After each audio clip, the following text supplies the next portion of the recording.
What's up, man? How you doing?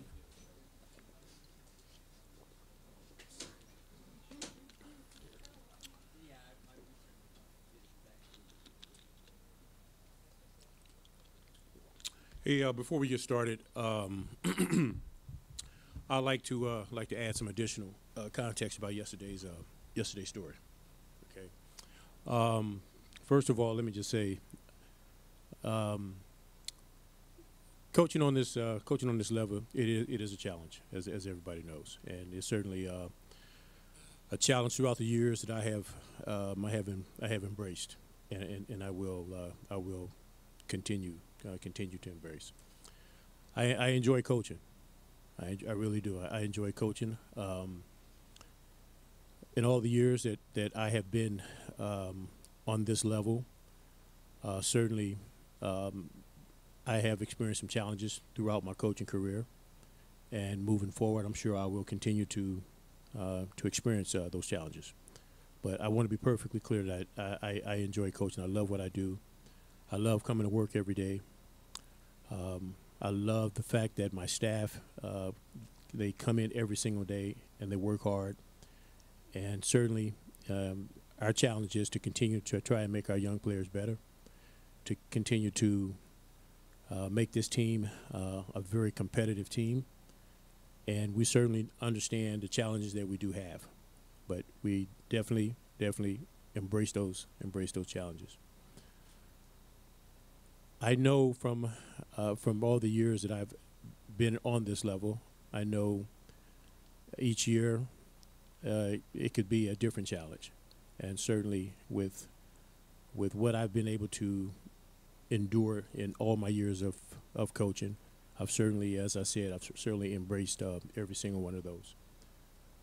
I'm very grateful for the fact that Kobe Altman and Dan Gilbert have given me this opportunity, and I would definitely, as we move forward, I would definitely continue to try and be the best coach that I possibly can be, and my staff as well.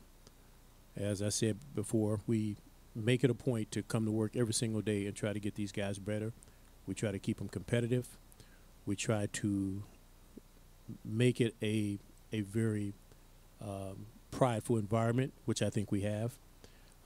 We know all the challenges that we've had thus far, and we certainly we certainly know that there will possibly be more challenges ahead, but we will continue to take each challenge, and we will continue to take each thing that we do from a daily basis and try to keep this team very competitive, keep this team playing hard, keep developing our young guys, and make sure that every time we step out on the court that we try to represent this organization the best of our ability.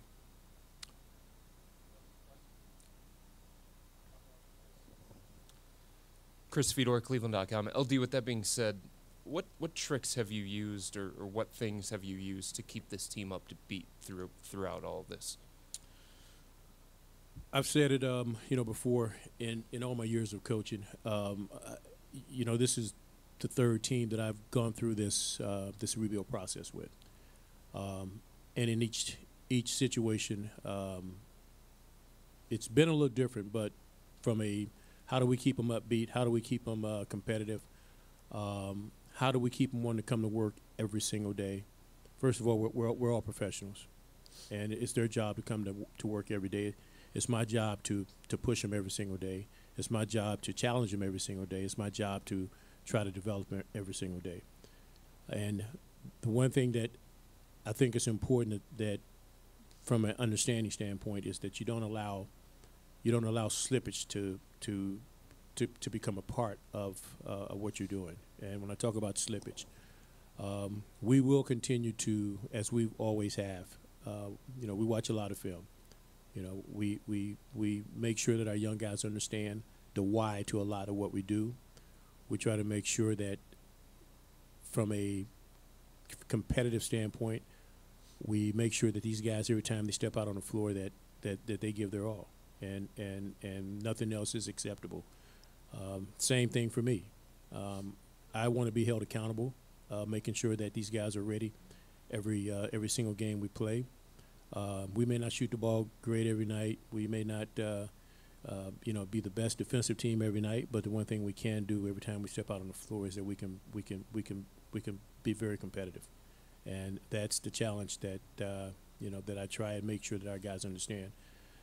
It's not easy. It's not easy to go through this type of a situation, and I totally understand that. I don't know how many of them have been through it, but it's not easy, and it can be a big challenge, particularly mentally.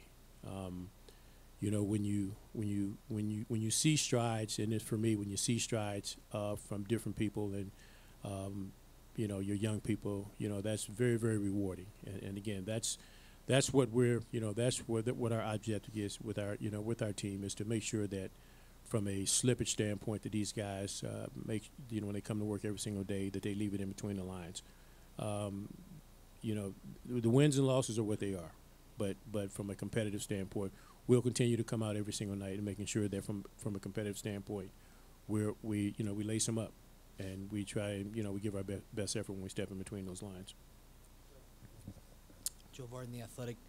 Larry, I don't mean to keep bugging you about this, but we watched Kevin this morning, and he was moving and looking great after knowing what he did yesterday. So he obviously came through that well. Is there any chance that he plays Sunday? I don't know about him playing Sunday, but what I saw of Kevin Love this morning as well, I was almost in awe. How well he moved, how well he passed.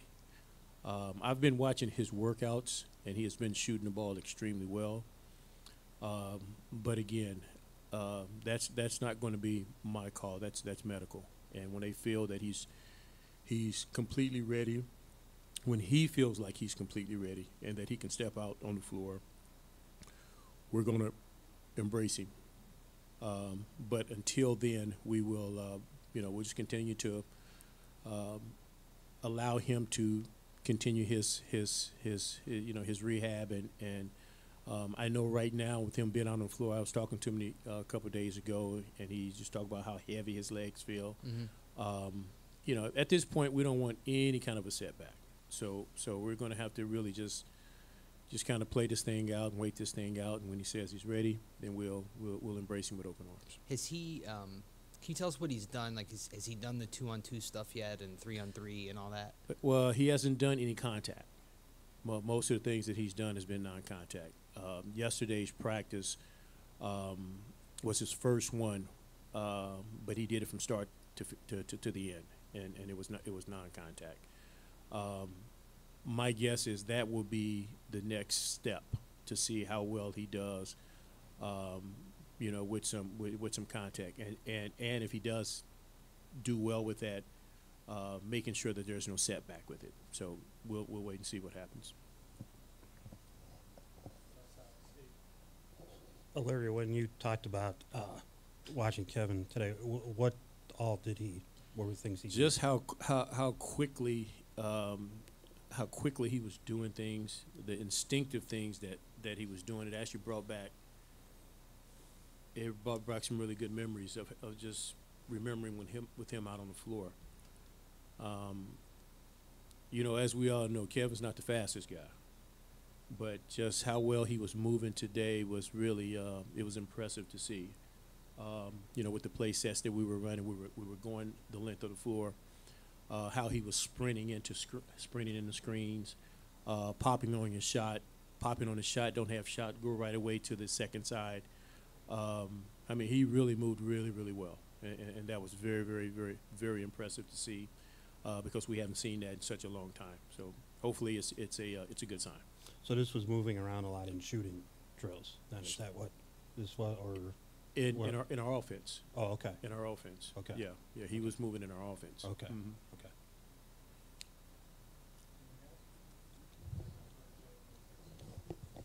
Nance said yesterday that even though it was 5-on-0, that the offense no longer looked stagnant with Kevin out there. He said that? Yeah. When did he say it? After you talked. Oh. Yeah, the things that I was seeing Kevin doing, and Kevin is, when you think of Kevin, you don't think of him as a facilitator, but that's exactly what he was doing. he was doing a lot of facilitating and moving. It just seemed like he was involved in every action that was on the floor, whether it was strong side, weak side. If he started strong side, he ended up weak side. But just to watch him move and plant and cut, and sprint into screens and sprint off of screens, just watching him move that way was very encouraging to see. Because, like I said, we haven't seen that in such a long time. And after practice, he didn't seem like he was in any type of discomfort, any type of pain. Hopefully, he's pain free. But it was very encouraging to see. Very encouraging to see. And I just hope, that this is, the way he went through yesterday's practice. He participated in today's shoot around with, with our shooting and with our offensive plays, our drills. Again, he participated, and this is back to back, and haven't heard of any type of setback. So again, just hopefully that this is a step in the right direction as far as him getting back to us very soon. D. Wade playing his final game in Cleveland tonight. What's your fondest memory of Wade? Didn't you ask me that before? I don't think I did. Okay. My fondest memory. I don't know if I have just one memory, but just having him, here with his team and being able to just kind of being around him and pick his brain about different things. He's very knowledgeable about the game, and I try to make that a point. When I coach, who I deem as some of the greatest of all times, and I think he will certainly go down as one of those players. He'll be mentioned in that breath. But just being able to talk to him and just pick his brain about different things, about different situations. Even toward the latter part of his career, as he came when he was with us, he still had such a competitive spirit and such a competitive drive, and that was I was happy. I was personally happy to see it, but even more happy for some of our younger guys to see that. Here's a guy who's been in the league and had the success that he's had, and here he is toward the tail end of career, but he is still bringing that competitive spirit every single night we played. And as a coach, I really appreciate just being around that, and more so, some of our younger guys seeing that, and still, watching him with Miami. He can still get on the road. He came in here. I think the last time we played, he played very well. Played well down in Miami. So D Wade, he's had a phenomenal career. And to me, he will certainly go down as one of the greatest two guards that have played that spot.